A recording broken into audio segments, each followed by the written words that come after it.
Assalamu alaikum hettiyankoɓe biyanko ɓayaw Piindi TV bisimilla mon e roɓɓindu jandeli moɗon weltare min dañte kala saaha hoccidde mon noon kadi min dañiri weltare oɗo subaka altine hannde sikki tan goto fof ɓenni weekend bebɗo deƴƴo ɗum noon caggal nde goto fof salmina inde konon on manama e jettoɗe serenɓe men jejjitaka calminama juura berta juuɗe ñaga duwaw yuppa e Sénégal aduna fof mboros hollen caggal jaam dumo e nder leydi meɗen Sénégal ɗum noon hettiyankoɓe biyanko ɓene jeeya ko ɓuuri tengtude e jayndel ndi hannde cergal hakkude ɓeɓe ganduɗa ko kamɓe gonni yeewi askan wi e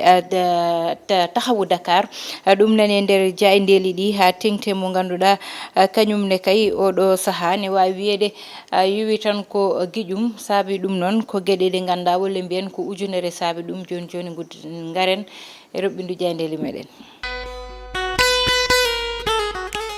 noon tigui hettiyankoɓe wiyankoɓe gudditiren roɓɓindu jayndeli meɗen gadatoɗen koto Casamance jaaden toon e jayde gendiri le Soleil ɗum ɗo noon ko Boffa Bayotte ɓe jeehi tigui Boffa Bayotte noon ɓe mbi caggal nde ganduɗa yiyete wargo dañino toon ɗum ndene joni noon dañi duuɓi 5 yimɓe hewɓe mbarano tonnete ɗum ɗon noon oɗo saaha ɓe mbi ɓe gañi tan ko wonde banggue mo ganduɗa koɓe jopeteɓe peɗeli saaha foof ɗum ɗon noon koɓe saliɓe ɗum noon tigui woni haaremoɓe oɗo sahar woni tan enquête moɓe mbaɗi toon to Boffa Bayotte garene jaynde quotidien le quotidien ɓe gaari tan ɓe mbi gasi hakkude ɓe ganduɗa ko kamɓe goni tahawu Dakar e tan Pastef ɗum ɗon noon ɓe kolliti kay hanki ɓe mbiyete toon to ganduɗa kañum woni assemblée nationale e bureau assemblée nationale o noon waɗi ɓe ganduɗa mbaɗi démissionné ɓe mbi noon oɗo saaha ko Benno Bokk Yakar kay kamɓe tigui goni majoritaire e tan bureau mo assemblée nationale garen ha joni e banggue goɗɗo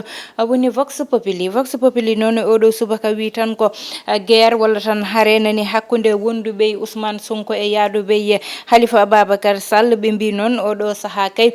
ko tan darde nde ganduɗa yiyete kay ɓe darimo ɗum ha tahawu Dakar yi hoore muɗum e nder yeewi askan wi ɗum noon saabi kamɓe tahawu Dakar noon ɓe tan mbaɗi démissionné e poste uji woni poste uji ɗi ganduɗa yiyete ko toon tigui ɓe gonduno e nder bureau mo assemblée nationale wonnone mabɓe mo ganduɗa kañum sali tan ko oɗon démission garen ha joni jayde direct news noon oɗo subaka ha joni tan e banggue dawrugol wiyete toon to diwan mo ganduɗa kay ko kañum woni Podor walla mbiyen to diwan mo Dioum kanko kay Amadou Ba ɓe poɓɓimo toon kelle ɗum noon koye tan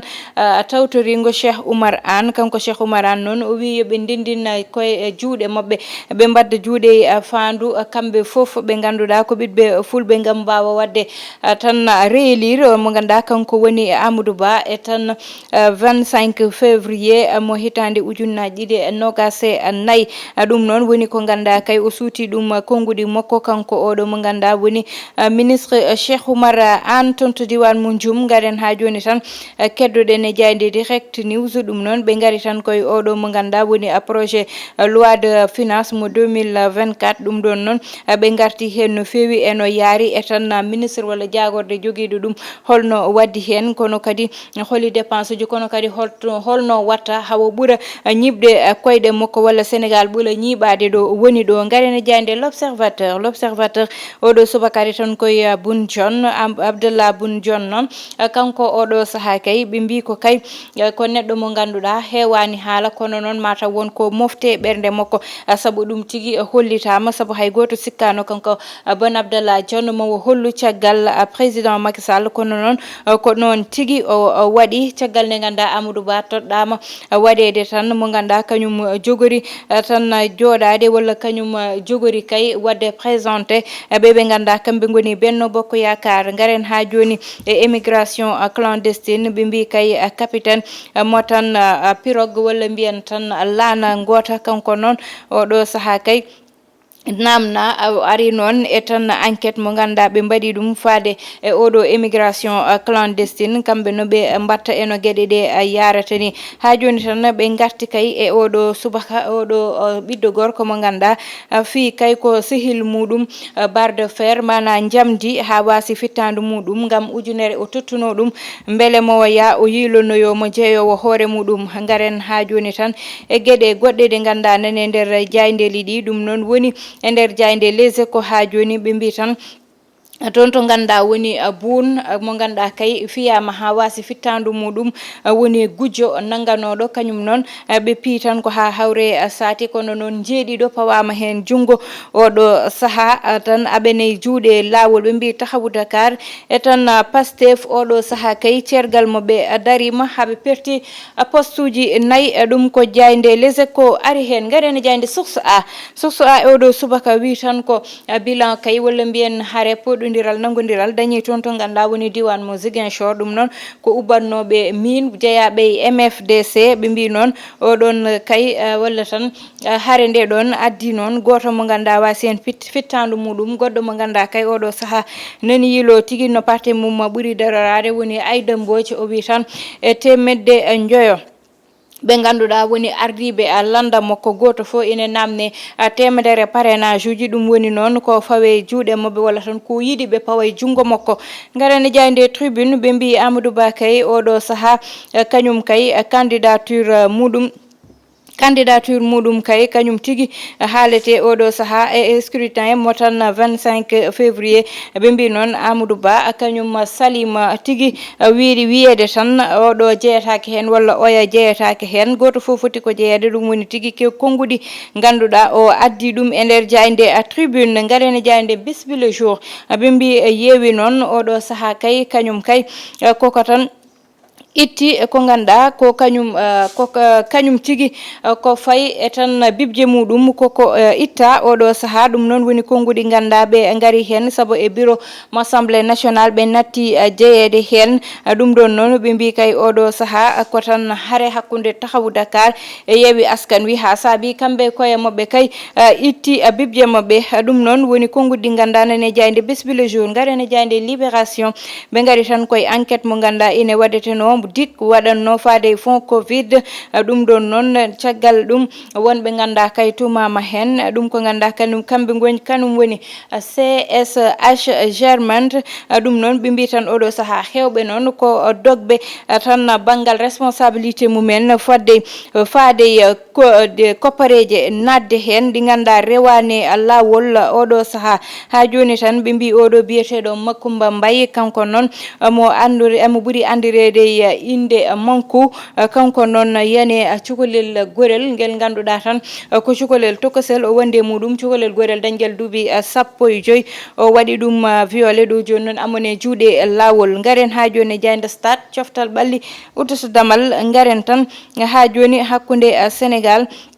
e match uji jogori dañde poule payaɗo o konko Kalidou Koulibaly nde o namna o wi tan ko kamɓe kay maɓe pettir hakkille mabɓe kala koɓe mbawi wadde maɓe mbaɗ ɗum ha koɓe dañño ko ɓe duttoɓe gartira ɗum ɗum noon hettiyankoɓe ɓen koɓe gudditen damal joni gudditen wonko noon tigui hettiyankoɓe ɓiyankoɓe garen noon e hello men wongo koye banggue dawrugol tigui ɓureten nadde ɗon noon garen tan e ko ganduɗa keɓitunto assemblée nationale woni hakkude Yewwi Askan Wi e tan ɓeɓe ganduɗa kamɓe goni tahawu Dakar ha noon député ji 4 tahawu Dakar jeyanoɓe e bureau gonɗo tun to assemblée nationale ɓe jalti hen ɓe mbaɗi tan démissionné kanko Bambay noon nde o namna hakkille makko e ngal ɗon banggal o wi tan ko kanko yiyande makko e ɗum woni komɓe goto fo ko hoore muɗum tagui ɗum ummade ha saabi to banggue tan sohoragal eko way noon ɗon tigui ɓe mbawi yiide ɗum e bonande saabi ha hande ɓeɓe ganduɗa kamɓe goni Benno Bokk Yakar ma dañ ko jinno e bureau mo assemblée nationale oɗon ɗum ɗon noon hande ƴewtide hakkude Halifa Sall e oɗo mo ganduɗa woni Ousmane Sonko